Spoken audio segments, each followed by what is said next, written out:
Good morning, everyone. Good morning. I'm glad the wind blew you in this direction this morning.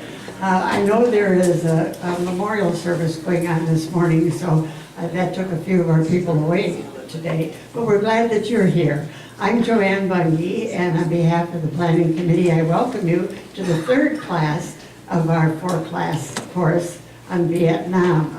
I want to mention to you that if you are able to get Channel 12, the last week's class is now available on Channel 12. And also the ACES classes from last summer are being shown on Channel 12. So if you can get that, you might be interested in tuning it in. So please silence your cell phone, and I will turn you over to Jim Ahrens with the third class of Vietnam, the War Nobody Won. Professor Ahrens.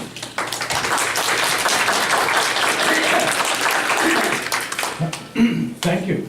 Everybody hear me okay? Yes. Well, the first thing I wanted to start out, it was pointed out to me that you think anybody had asked for how many people here were veterans or consider themselves to be veterans of the Vietnam War.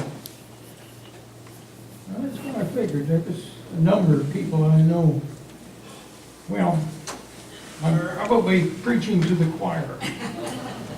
I was not there in the Vietnam War, but we were there in the Navy in August of 1954, while it was still French Indochina, and they were hauling refugees from the north to the south. And it was precursor, we did work on them, and did work for the French War Legion. Super, I'm glad to hear that because I specifically mentioned the U.S. Navy's role in that.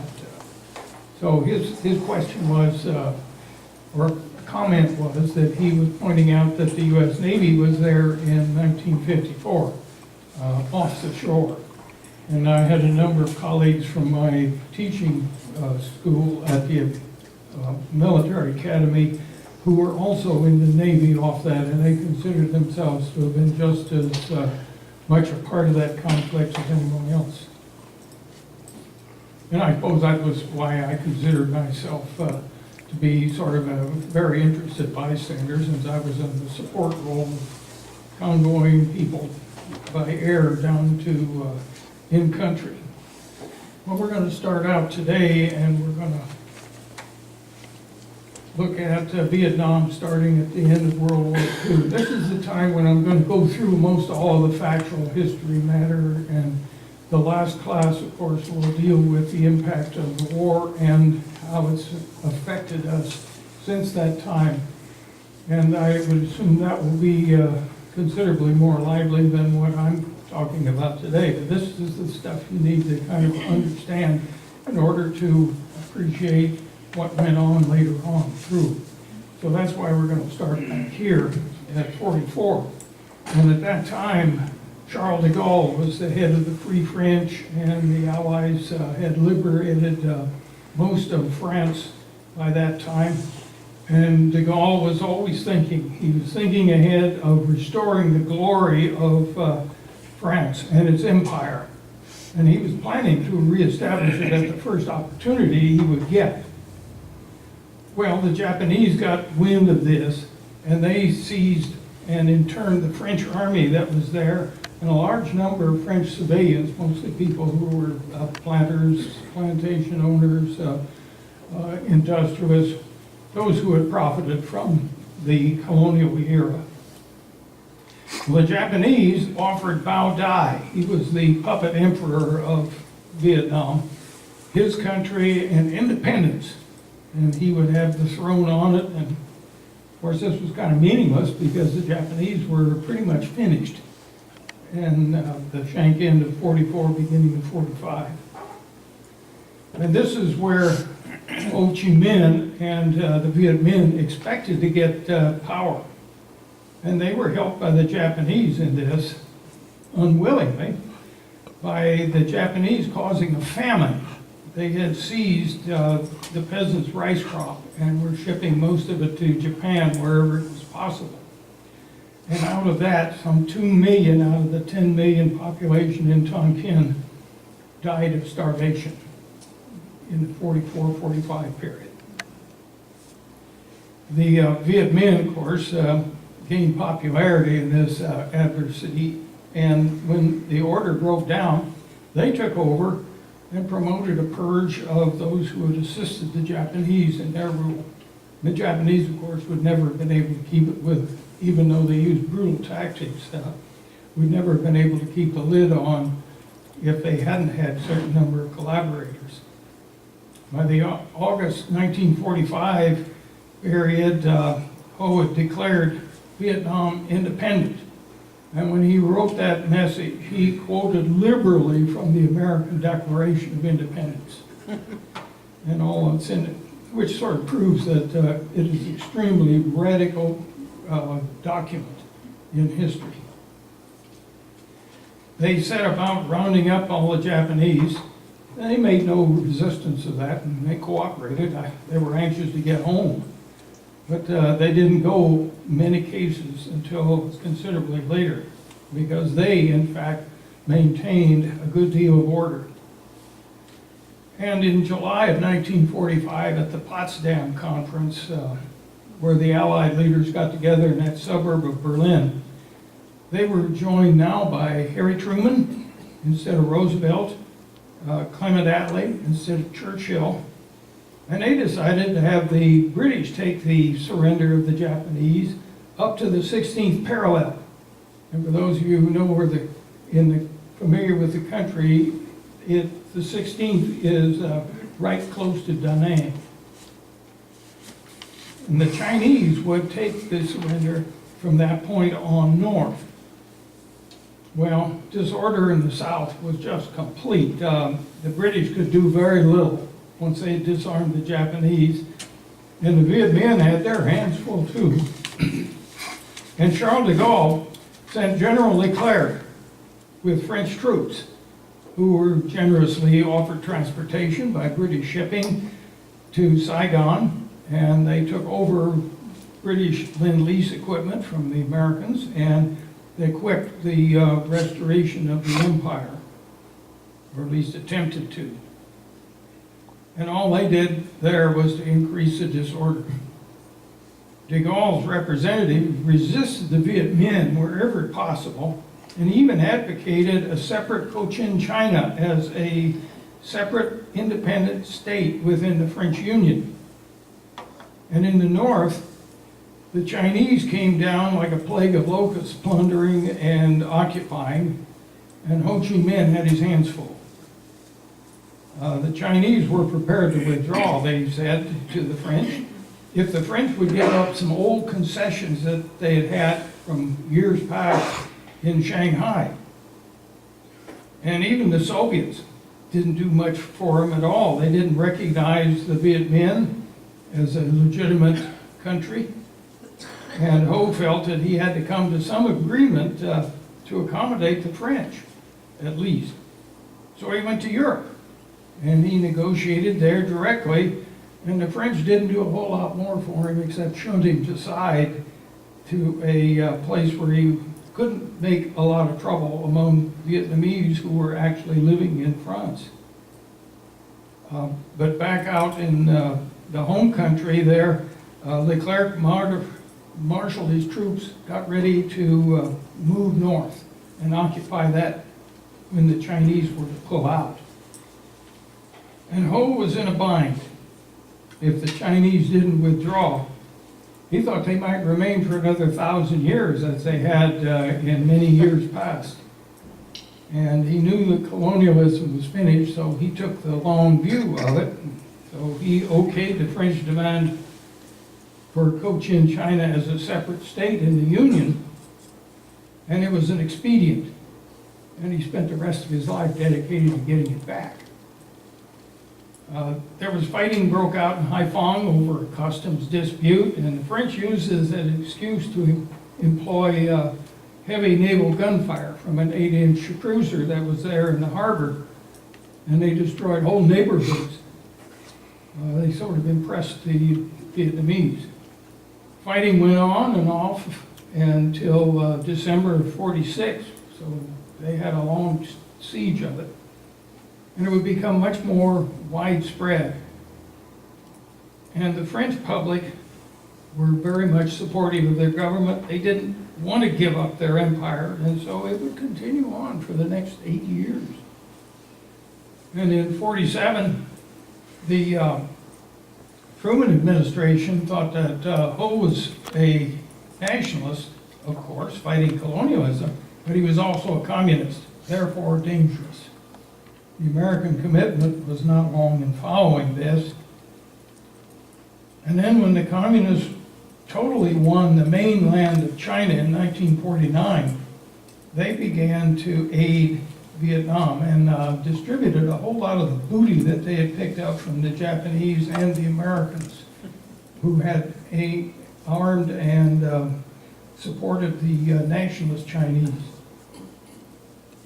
The America recognized the French puppet regime of Bao Dai, and they sent very little help until the Korean War broke out. But then, when Korea was invaded, Indochina became a part of that containment perimeter I was talking about the other day. And then they're going to spend about $3 billion in the next 4 years from that point on.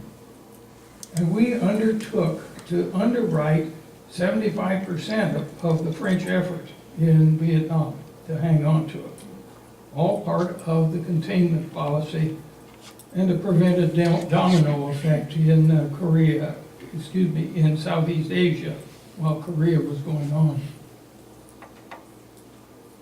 Mao had successfully conquered China through employing the insurgency doctrine of revolutionary warfare. And in Vietnam, there had not been much success by the French in pacifying the country. And they were losing the war because they held the cities and the strong points. Now, you remember the other day when I went through those 3 stages of revolutionary war, where you gain control and support in the country? And then the second stage is guerrilla warfare against the government and the army. And then third stage is full-scale warfare against the army with an insurgent, regular units. And the war in Indochina went up and down that scale, depending on the strength of the antagonists in it. And it went fully stage 3 in 1953. And in 52, by 52, the French had taken 90,000 casualties. And that was beginning to tell upon the population back in France.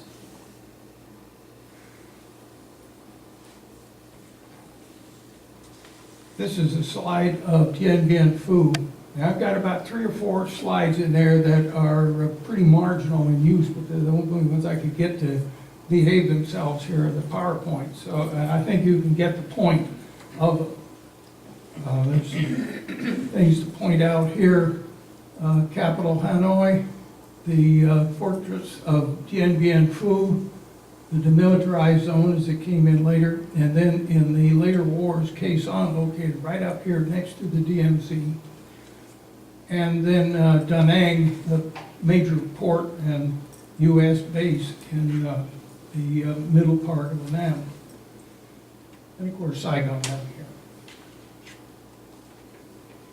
here.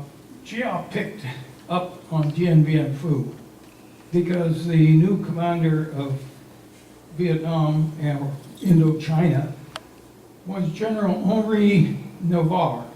And he decided that the French could fix the Viet Minh, and taking this tempting target, they could defeat the communists by technology and firepower. Well, good luck.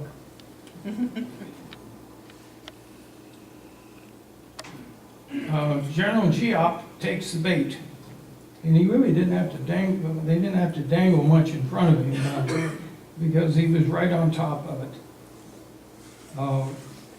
He wanted to the French wanted to also use it as a springboard into the area to the west, which would have been into Laos.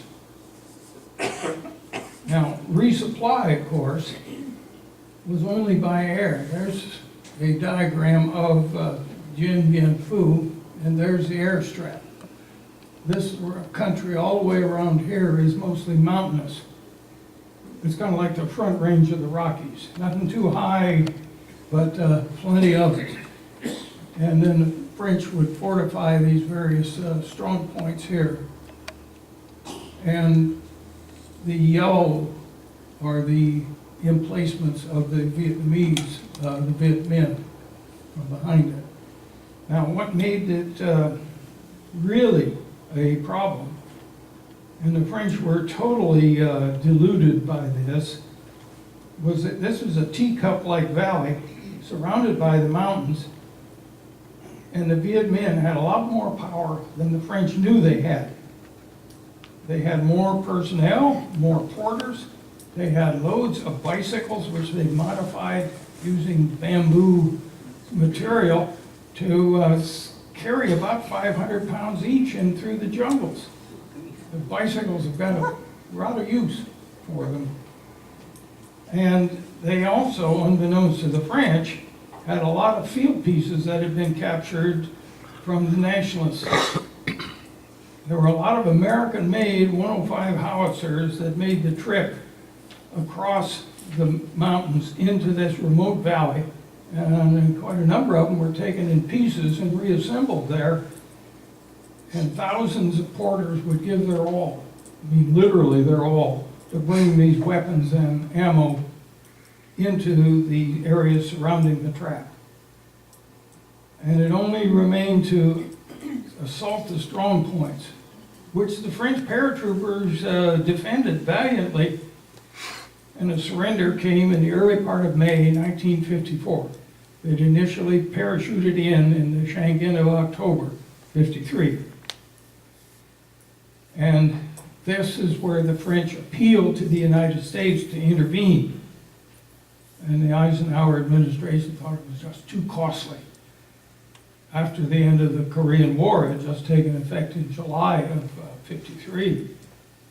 And after the appeals for U.S. airstrikes were rejected, Eisenhower vetoed a strike with 3 tactical nukes.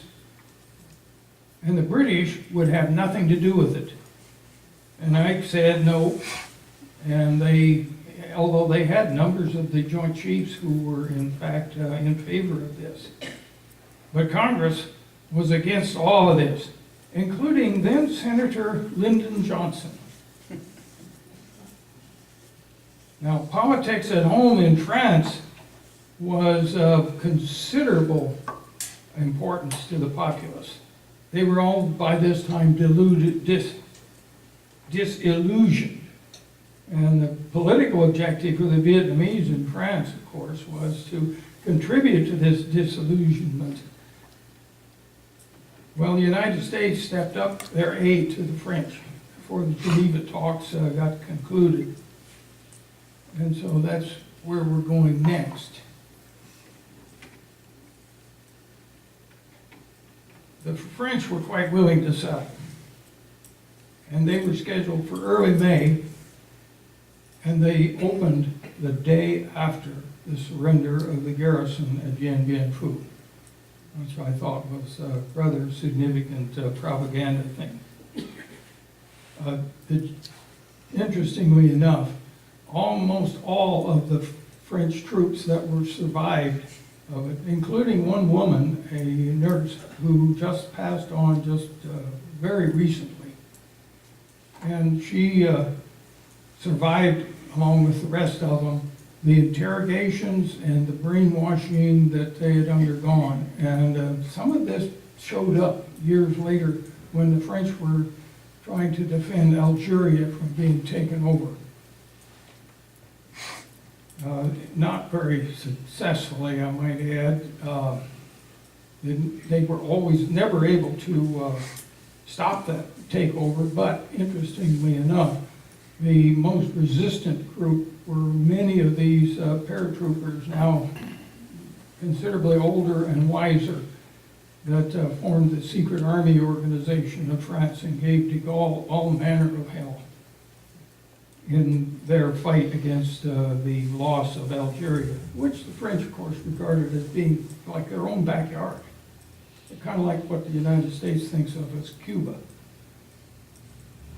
Well, the talks went on in Geneva, including the People's Republic of China, USSR, the United States, Great Britain, and France.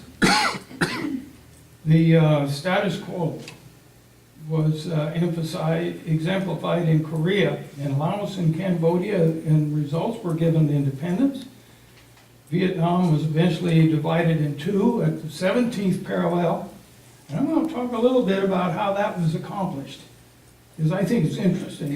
Maybe, I don't know, it's probably germane to this and shows a number of things, but I think it's interesting the way it happened. Zhou Enlai was the prime minister of China in later years, and he died somewhere in the 70s. And Zhou was an old revolutionary, and he was one of the smoothest diplomats you'll ever come across.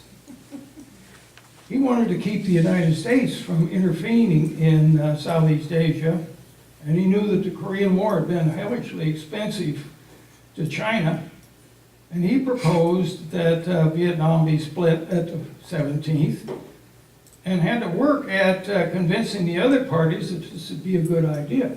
And as any diplomat or any country will always do, he put China's interests ahead of my fellow communist country, Vietnam. And Joe had to probably do a good deal of tall talking to get Ho to buy this. But all through his career, Ho was always flexible enough to be adaptable and a pragmatist, and satisfied with 2 steps forward and 1 step back. And even though unification would have to be sacrificed, it might be won later. And Ho believed in the long struggle. And all of this compromise came about because nobody got a whole loaf and everyone could settle for a sandwich. Wouldn't it be nice if Congress could realize that? The settlement specified that France would pull out, and Vietnam would be divided, and Laos and Cambodia would be independent, work out their own futures, and all would be self-governing. And South Vietnam would be created out of this, and its capital at Saigon, and North Vietnam would become a remainder state at Hanoi. Now, the Soviet foreign minister, a wily old Bolshevik by the name of Vyacheslav Molotov, who was Stalin's foreign minister for a lot of years, he conducted a bargaining session without the U.S. delegate and Bao Dai's delegate being present. This is where they got down and dirty. It was attended by Pierre Mendès France, the premier of France, and Zhou Enlai, Anthony Eden, who was the British Foreign Secretary, and North Vietnam's delegate, Pham Van Dong. And it's an interesting tale of how they persuaded them to accept this final division. The North wanted the division at the 16th and France at the 18th, which I've already mentioned. But Molotov split the difference. He persuaded all to accept the 17th, and he persuaded them to accept 2 years as the time before the election that would settle a political solution as to whether or not unification would take place. Now, Joe, in typical of his fashion, was in favor of both of the Vietnams being permanent. And he offered recognition and diplomatic status to both of these countries independently. He said, "You're both Vietnamese, and we're all Asians." This was quoted in Stanley Carno's book. And after this agreement, they let in Bao Dai's man, and the matter was settled. And Joe had the kind of horsepower in the diplomatic field to pull this off. So it really worked out quite well. The only thing signed in that was a ceasefire ending hostilities and the French to pull out. And the Viet Minh were supposed to pull out of the South. And then the rest of the delegates just simply endorsed it because it was quote unquote temporary until 1956. And there was no political settlement. And the Eisenhower administration came out of this unscathed, which they probably were very grateful for. And the only guy who was really unhappy with this was John Foster Dulles, Eisenhower's Secretary of State, who was one of the most avowed anti-communists and most rabid in the fight against communism. And, of course, the U.S. Navy, he mentioned here, helped out by moving nearly 1 million refugees, mostly Catholics, from North Vietnam during that period. And the American presence and assistance went on to South Vietnam. The Cold War was still on. We contributed a whole bunch of aid and assistance, both military and civilian and economic. And the State Department and the CIA were very active in this, and they formed a military assistance advisory group called a MAG, M-A-A-G, that trained the Army of the Republic of Vietnam, which I will probably use the acronym as ARVN, which is pretty much commonplace nowadays. Well, we got to settle up and get South Vietnam established now. The patrician, who was a descendant of a Mandarin, No Dinh Diem, became the leader of South Vietnam. He was Catholic in religion. He had lived in the exile in the United States, and he had refused to work for the Japanese or the Vichy government, and he had refused to cooperate in any case with the communists. And he refused all offices until Vietnam could become an independent state. And immediately he repudiated the Geneva Agreements because they'd had no part in making them. It was imposed. And he rejected the elections largely because Ho would have won. And he began to build his government, and he really built a repressive government. He had no real political base except the Catholics, and the Vietnamese were unprepared for self-government. There were some 860,000 Northerners, most of whom came south. Most of them were Catholic. Probably there was another 400,000 unable to move, and only about 30 to 100,000 Viet Minh moved north. There was a two-way street, or two-way sea, in that off the coast. The rest of them buried their arms. They thought they might have to useful. And the refugees became a very unsettling economic and social problem, even though they were anti-communist. And they formed then the National Liberation Front, the NLF. And it was a front and a political organization. Remember we were talking about counterinsurgency and the insurgents? One of the key things was to form a front organization to weld everybody together into something that they could all agree on. And it became a medium to reunite the country. And there was no thought of colonialism. The North would have to motivate the South to become involved in a social revolution. And before the NLF got going with the agitation, the people were relatively settled in their ancient agricultural regime. The government was no more corrupt than any other Oriental government. The NLF started a political war which began to take advantage of whatever strains that might be in society. And there's plenty. And Jim had lots of opposition. There were three powerful sects in the country operating in South Vietnam. The Hoa Hao, the Cao Dai were religious in orientation. They had their own thing, religious-wise.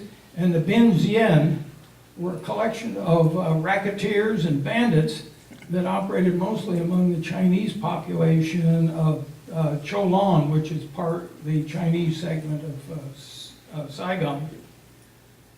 And they all had their own private armies. That makes quite an unstable situation.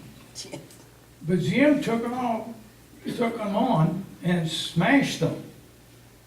But the worst thing was, he didn't do anything to bring their former members into the government or society. He just turned loose a whole bunch more enemies. Diem was high-minded, incorrect. He was one of those characters that was cold and aloof, and not a good politician. He just didn't believe in the glad handing that politicians seem to find normal. He's very suspicious of practically everybody. And he was used by his brother, No Dinh Nhu. And No Dinh Nhu was the Minister of the Interior.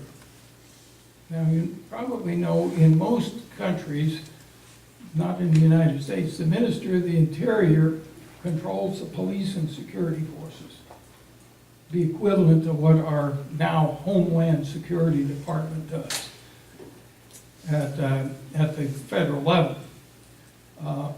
He wanted to be the power behind the throne, and actually he probably was, but the two brothers had a good deal to settle out between themselves. And No Dinh Nhu had a wife who was known almost as the Dragon Lady, reminiscent of the old Terry and the Pirates cartoons of years ago. Well, Madame Nhu was a power unto herself. And she not only ruled her husband, she had a lot to do with what her brother-in-law did too. And so Jim has alienated virtually everybody. And perhaps the Buddhists were the worst ones to alienate. The Buddhists wanted to build their own political base, and they claimed that they were being persecuted by the Catholics. Now, there's no reason to come to that conclusion, because they saw most of the officials in the government being drawn from the Catholic population. The ones who were given favors for government contracts were all drawn from that thing. So I don't know, how could they conclude that there was any collusion there? Well, the Buddhists didn't believe any of that. And they had a good deal to do with weakening further support for the Diem government. They began a campaign of self-immolations. That's where the person sits in the middle of the public place, having notified the press that that's what was going to happen, douses himself with gasoline and flicks his lighter. And pretty soon they were lighting the flames of revolt in Vietnam in the most public way. Those people had to believe in their cause to a certain extent to do that. As a matter of fact, there was also, I ran across a news article that showed a man in Washington, D.C. in the 60s, somewhere in the mid to late 60s, that doused himself with gasoline and set himself aflame in sympathy. Now that's really sympathetic. But Diem cracked down on the Buddhists. And then the students got on their side and defended them, and they cracked down on the students as well. And lo and behold, this further alienated the army officers whose younger brothers were the victims of this. So Diem is doing a perfectly good job of alienating virtually everybody he can think of. or didn't think of maybe. The Americans were there giving aid and advice, and they began to be very disillusioned at what Jim was doing. And they began to feel that he had to go. And they were not sure what they thought about, or that they thought about who might replace him. If you're going to have a coup d'etat, you ought to think about a little bit about what's going to take place afterwards. And the CIA was strongly involved in this. So was the ambassador to Vietnam from the United States, well involved in it. One summer, I spent a period of about 2 months on Cape Cod at the Otis Air Force Base, teaching ROTC students in their summer camp. Well, my teaching partner was the son of Ed Lansdale, who was a longtime CIA operator. He was also a brigadier general in the Air Force. And I learned a great deal about what has been going on in there. And one of those guys' friends was a fellow by the name of Lucien Conille. He was a Frenchman by birth and a longtime veteran of the OSS and the CIA. Well, found out that Conille was the go-between between the faction of generals who were plotting the coup and the American ambassador. And this coordination went on for quite some time. Conille just died about 2 years ago. I saw his name in the paper. I knew just exactly who he was. But it's interesting to notice all of the machinations that went on behind the 1963 coup d'etat that went on. And I'm about at a good place, I think, to stop for, you can refill your coffee cups, and we'll get on with the next slide. So let's take a break.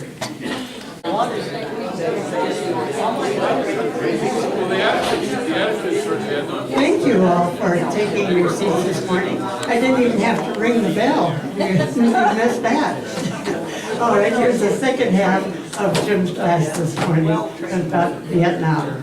Jim Ahrens.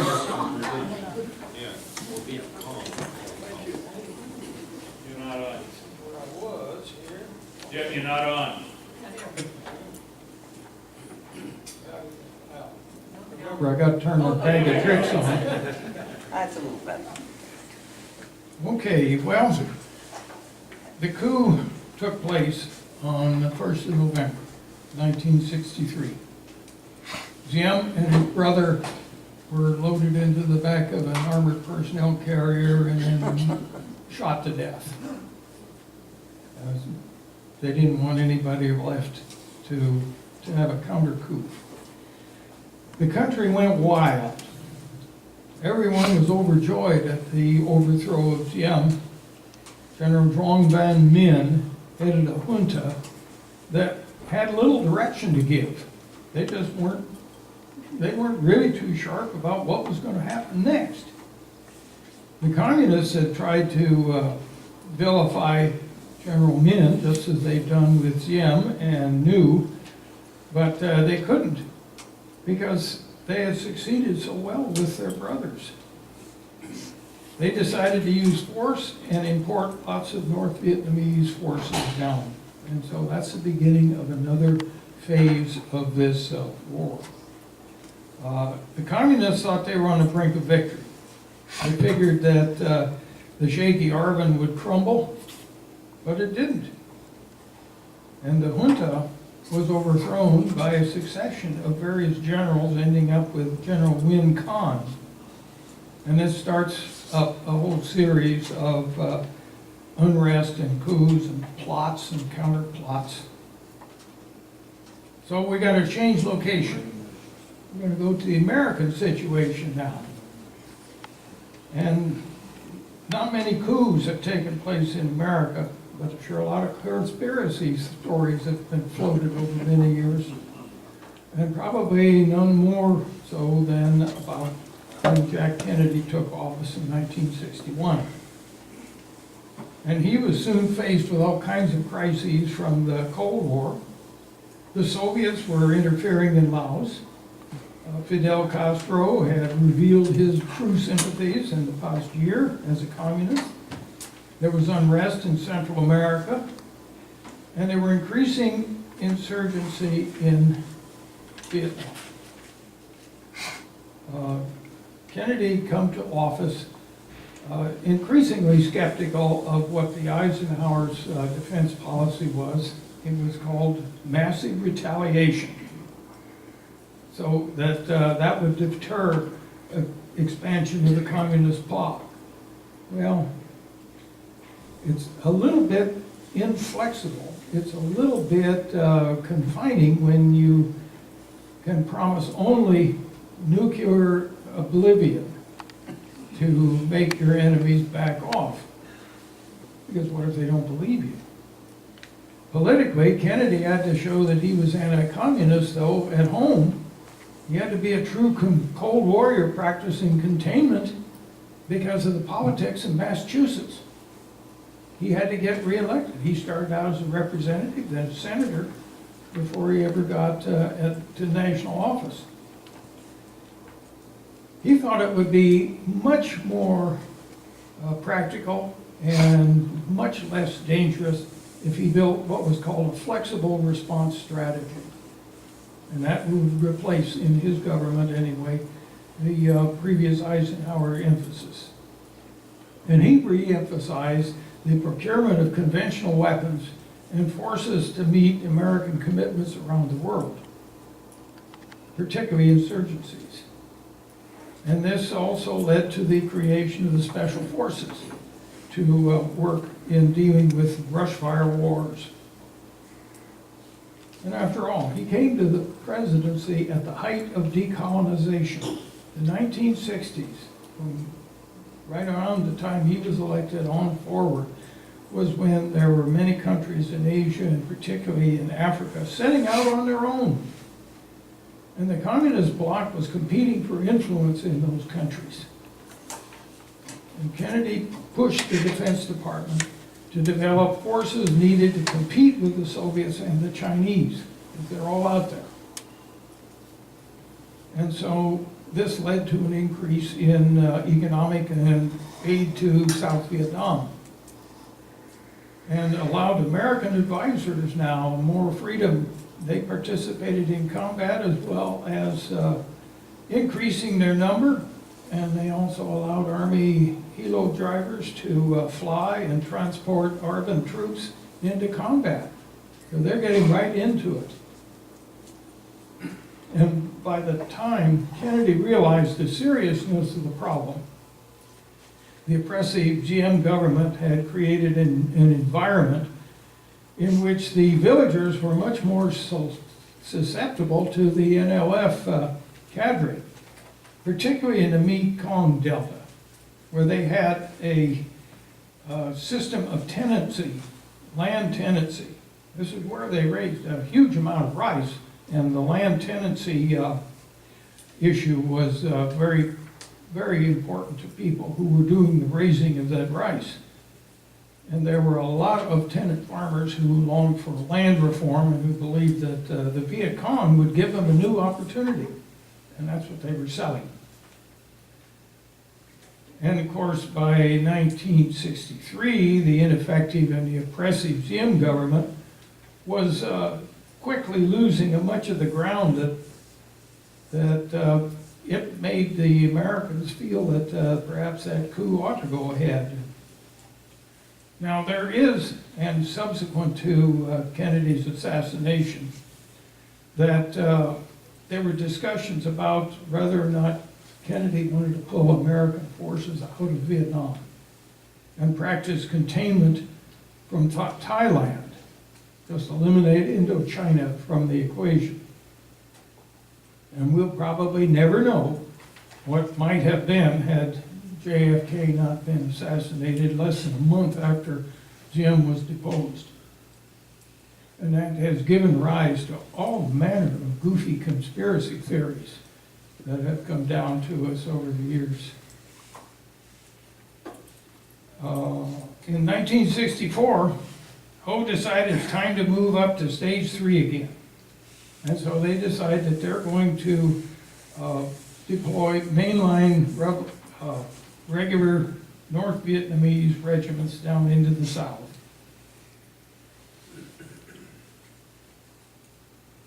And this is where things become more interesting. The Gulf of Tonkin incident took place in the early part of August 1964.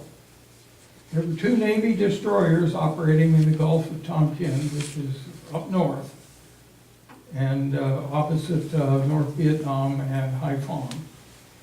And one was called the Maddox, and the other one was the Sea Turner Joy. And they were supposedly attacked. They were off the shore in support of intelligence gathering activities, where South Vietnamese patrol boats would make disturbing runs in towards the shore in order to make the shore defenders activate their radar, and then they can do all kinds of electronic things, finding out what's going on, and building some form of countermeasures for those kinds of things.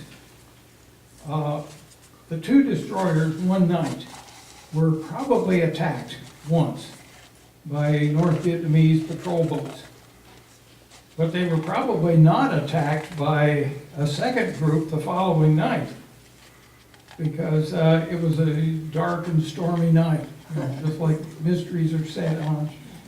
And it created a big mystery because they saw all these false radar and sonar returns that they anticipated might be, and they loosed off a whole bunch of ammunition against it.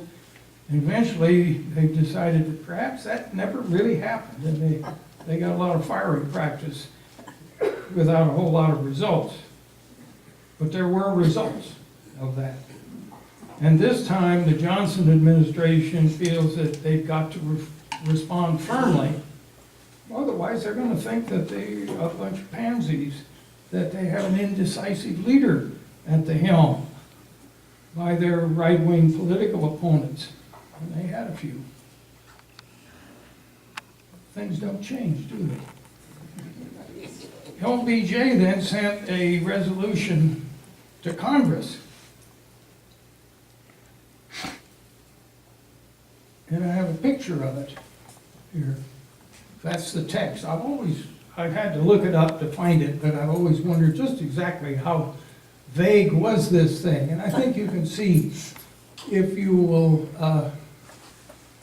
look down about 1, 3, 6, 7 bullets there, you'll begin to see the sense of what goes on in there if you can read that. Essentially, what it is a blank check. And Congress passed that thing in early August, and you note the Senate vote, 88-2, and the House vote, 416 did not. Now, they were behind Lyndon Johnson. And it was used for all of the things that happened after that as justification for it, until passage of what's called the War Powers Act in 1973, which limited the powers of the president to commit U.S. forces. The Gulf of Tonkin resolution was a major step forward for our commitment to Vietnam. And interestingly enough, in the election of 1964, Johnson accused Goldwater of being a bloodthirsty hawk, and he later just did exactly what Goldwater had advocated.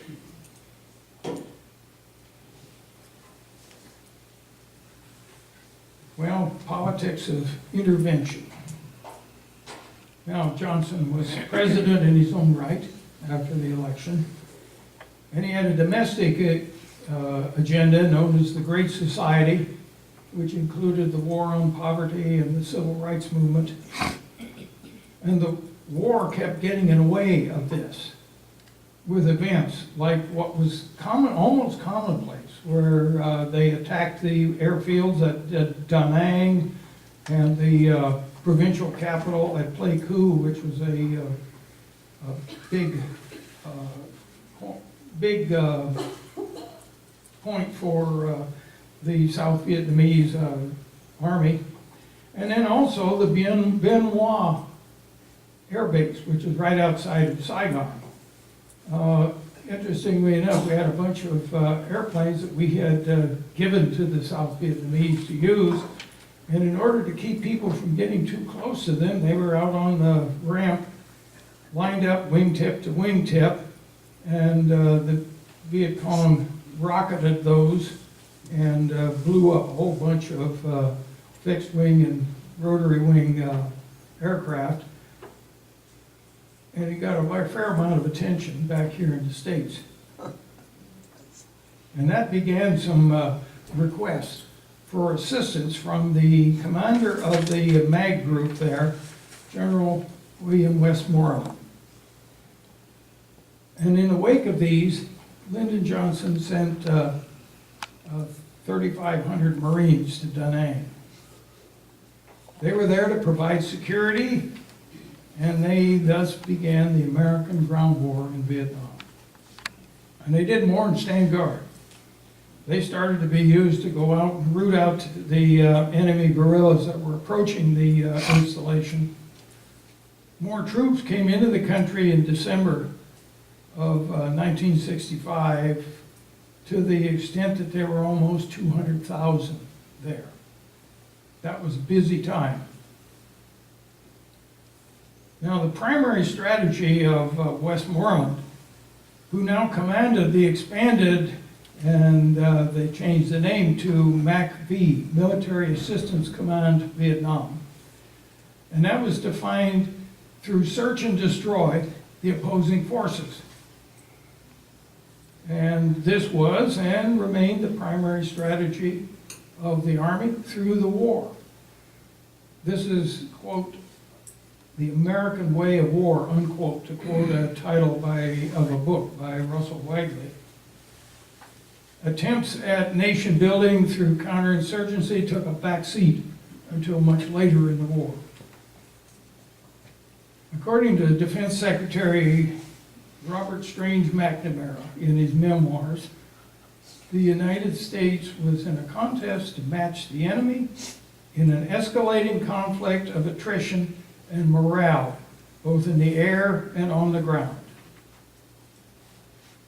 And according to Stanley Carno, from 1965 to 1973, the United States dropped more tons of ordnance on North Vietnam, an area about the size of Texas, triple the amount that was dropped on Europe, Asia, and Africa in the whole of World War II.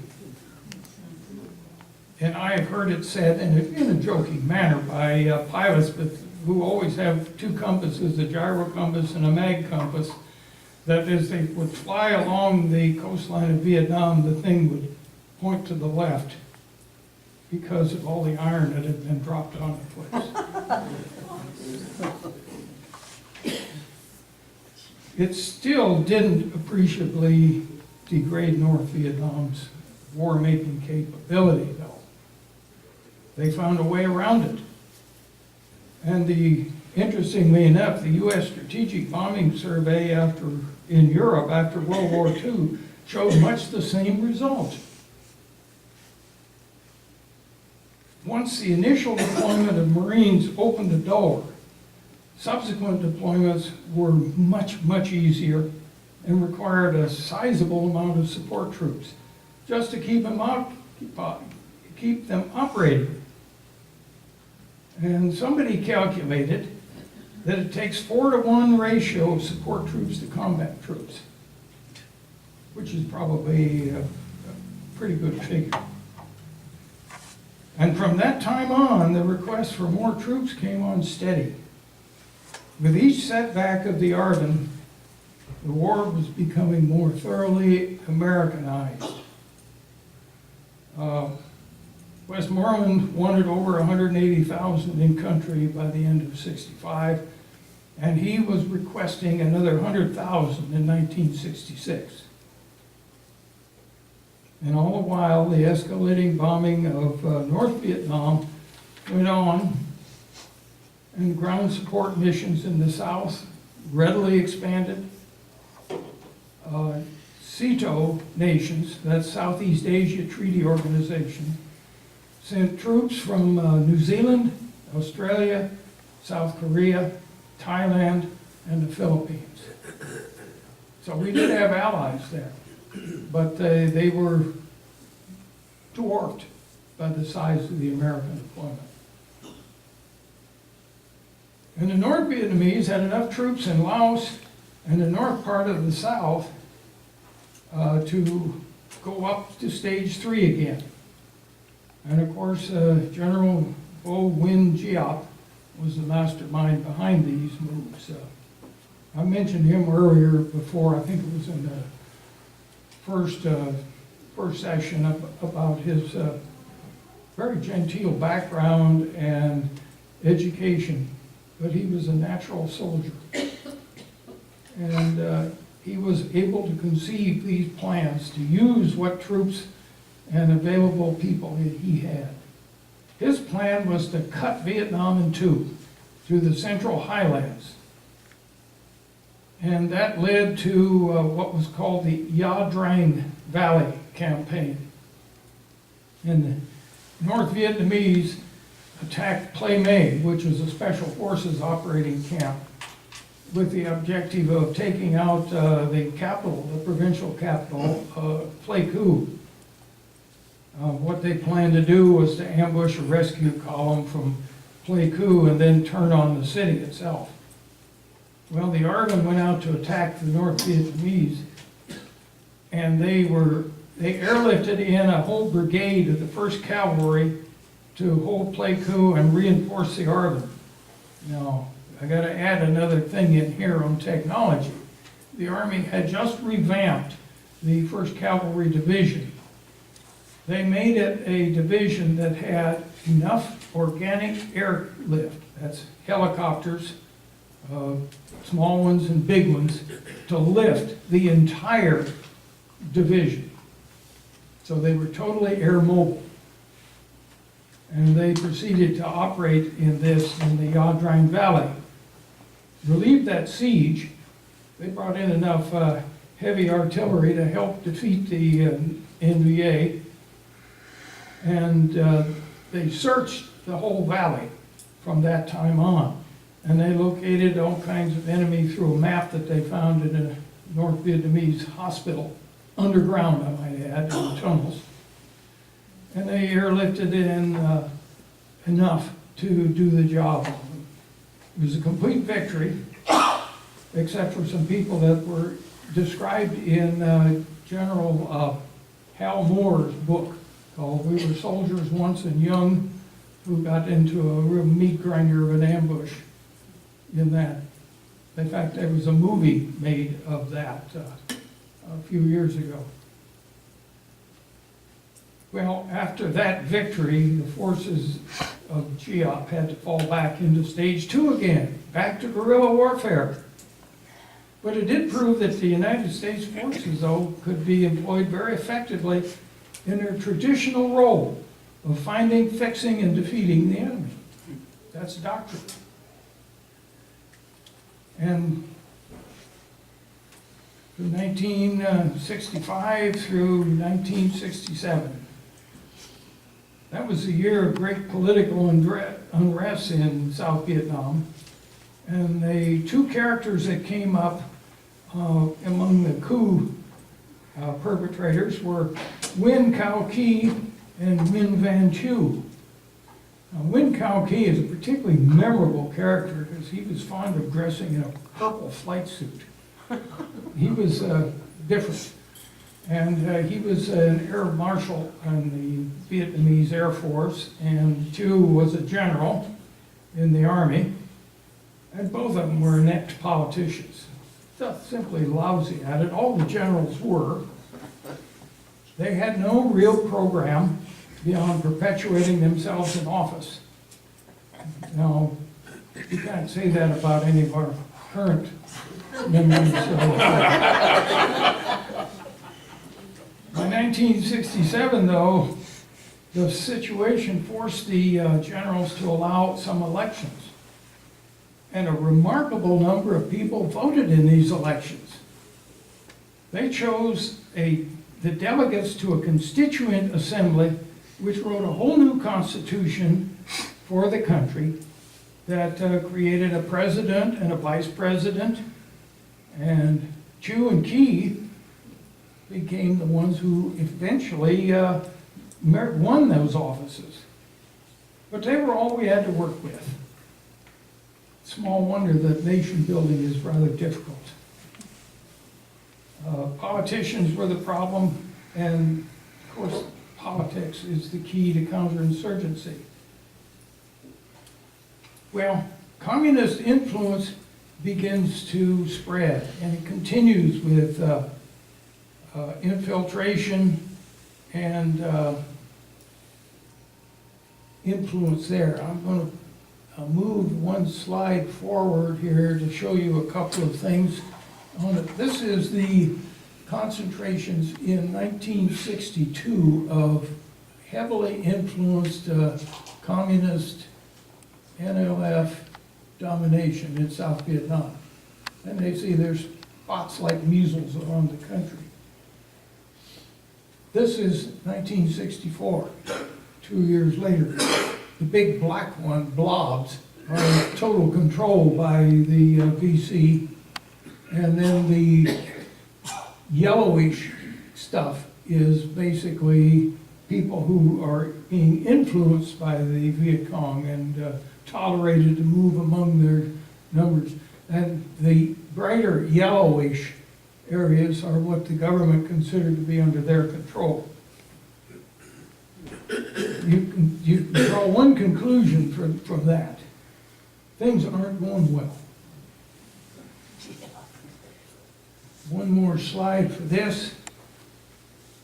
Apologize, some of these are lousy slides, but in order to get the ones that I have a good set of collection of slides, by the way, most of which came from West Point. And they're good for view graph transparencies, but you don't see too many people using them anymore, and I'm afraid I've had to modify my teaching. This is the Ho Chi Minh Trail and a seaborne trail going across into Cambodia. This is where the North Vietnamese got into South Vietnam with all the supplies and personnel. And you can see how they traveled along the Ho Chi Minh Trail and then peeled off in through the mountainous areas into the lower lands along the coastline. But that's how they operated. And they operated pretty well. And so we've got plenty of this stuff going on now. Infiltration, search and destroy missions. And eventually we became victims of what was called a fire-based mentality in dealing with the technology of firepower. We're totally dependent upon it. Americans were put into places that were defended by artillery, and some of it pretty good sized stuff. If you've ever heard an 8-inch fired off, you know your ears have been subjected to something. And they could reach out quite a ways and fire. Eventually that led to zones that were created in order for people to have free fire. They could call in air, and if they had any extra bombs left over returning to base, they could drop them in there, and anybody was free to become a victim of bombing or artillery in those free fire areas. And so we held those strong points. We held the cities. What's that sound like? Sound familiar? That's what the French had going for them in the early 1950s. Things don't get a whole lot better. We become part of a war of attrition. Body counts become the way of measuring how effective a unit was. How do you prove what you got? George Patton's son commanded a unit who specialized in cutting ears off of VC to prove how many body counts they had to back up. And also, this is a time of riverine warfare going up and down all the streams of the delta in South Vietnam. John Kerry commanded a boat that these were quite cleverly made too. They didn't have propellers on them. They used sort of like jet propulsion to power pumps that drove these along the rivers, and they could go practically anywhere, and they patrolled all of these things. There was plenty of places to take casualties, but it was also fairly dangerous work in looking at and looking over the people's boats that they encountered on these rivers and so on. If you've ever seen the old movie called Apocalypse Now, you get some illustration of that. Best part of that whole movie is the ride of the Valkyries, this helicopter squadron used when they were going into a place. Anyway, this is, and I'll have some more on some of the effects of this later on. We need to mention the Air Force. They need to be considered as well.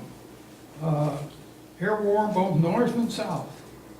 The operation against North Vietnam was called Rolling Thunder. Now, this was manifested in one characteristic. All of the frag orders, a frag is a fragmentary order that is issued specifying targets for specific aircraft, specific units to send those aircraft to their targets and so forth. These frags all originated from Washington, tightly controlled. All sorts of American aircraft involved in this. Oh, quit that.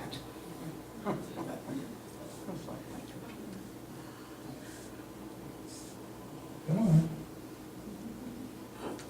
Well. Kick it. Hit it that way. There we go. We're back. There's too many automatic things that will happen in one of these places. But anyway, all these different types of aircraft we use them because we had them. F-105s, F-4Cs, F-111s, Navy A-6s. These were all used. There were always 2 or 3 carriers off the coast, and they supported most of the air war to the north. Escalation also allowed the buildup of air defense in the north. They had what were called SAM, surface-to-air missiles. And the pilots who've had these things flown at them said they looked like flying telephone poles. They developed countermeasures for other aircraft that were armed with guided air-to-ground missiles and very sophisticated radar detection. They could tell who was painting them on their radar, getting ready to light off one of these telephone poles in their direction, and they could take action against it. And almost all of the routes to Hanoi, where they would make an initial penetration point on a ridge of karst that ran northwest of Hanoi. Virtually all of them would IP there, And they would follow these down the mountains right to the heart of Hanoi, which is where one of the main targets was. It wasn't the only place.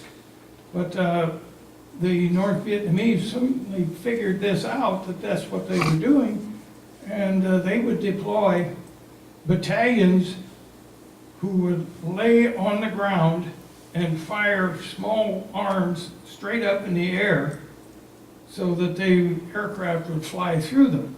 And more than one were lost that way. Their key targets were oil and shipping facilities and what industrial places were, marshaling ammunition and various things like that that they could get intelligence on.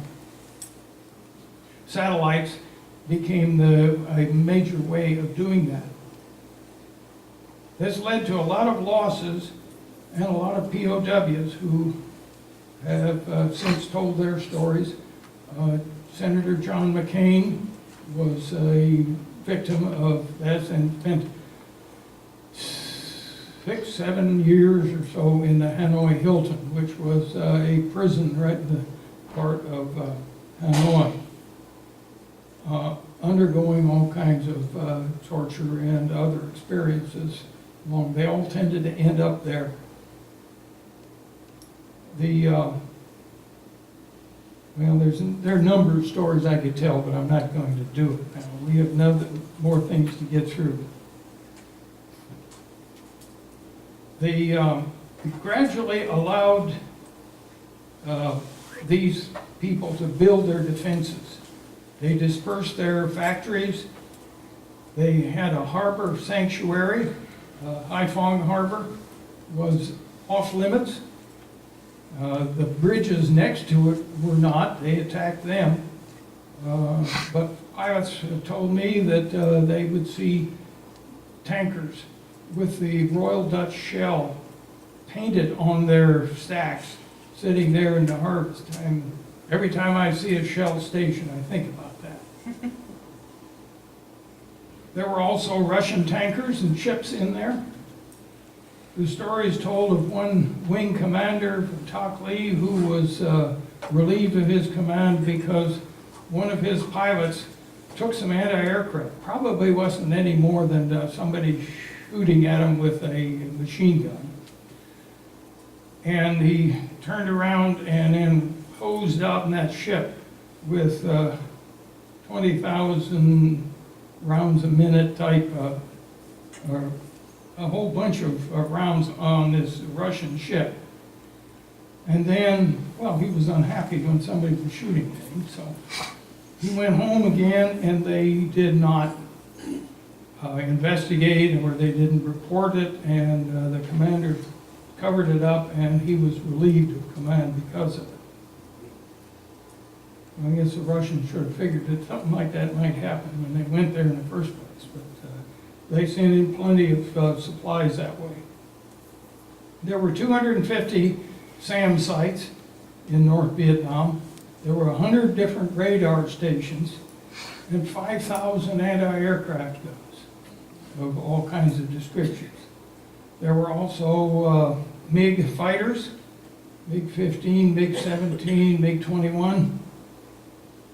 And the U.S. flew some 13,000 sorties per month in the year 1967. A sortie is one airplane flight out and back, or one flight out if it was a one-way trip. Now, the most depressing picture I think I've seen in a long time was a crew chief sitting at the revetment where his airplane was to be parked, and he was sitting there in the sunset where the pilot never came back. There was no real interdiction or strategic bombing allowed, but they finally get around to doing that in '72, and I'll talk about that later on. Now, down in the south, things got heated up plenty. They had what were called arc light missions. B-52 bombers, which would carry 30 tons of bombs each, would fly over on targets from somewhere in the neighborhood of 30,000 feet. And they would go back to, you couldn't hear them. They would, couldn't tell where they were coming, and they would drop their bombs from that altitude. And it raised just enormous damage with the jungle or with anybody who was in a tunnel underneath one of these raids, or the average peasant in his grass shack. And it was a tremendously effective weapon, but it was a tremendously impersonal weapon. The Air War in the South had loads of missions where they would have jet aircraft and propeller-driven aircraft in a passive environment. There weren't many heavy-duty flak guns in the South like there was in the North, but they had a roughly half-inch diameter,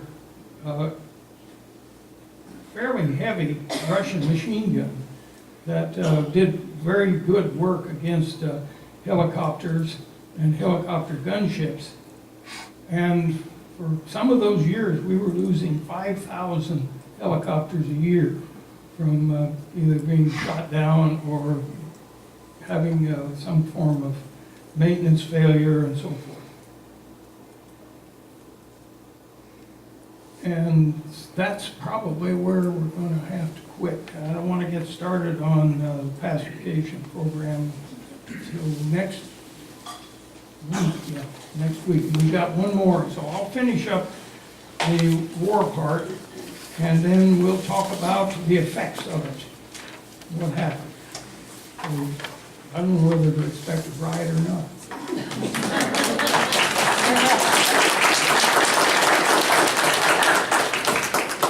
Thank you, Jim. As Jim said, next week is the last week for our Vietnam course, and then we will be off for the holidays until January 8th.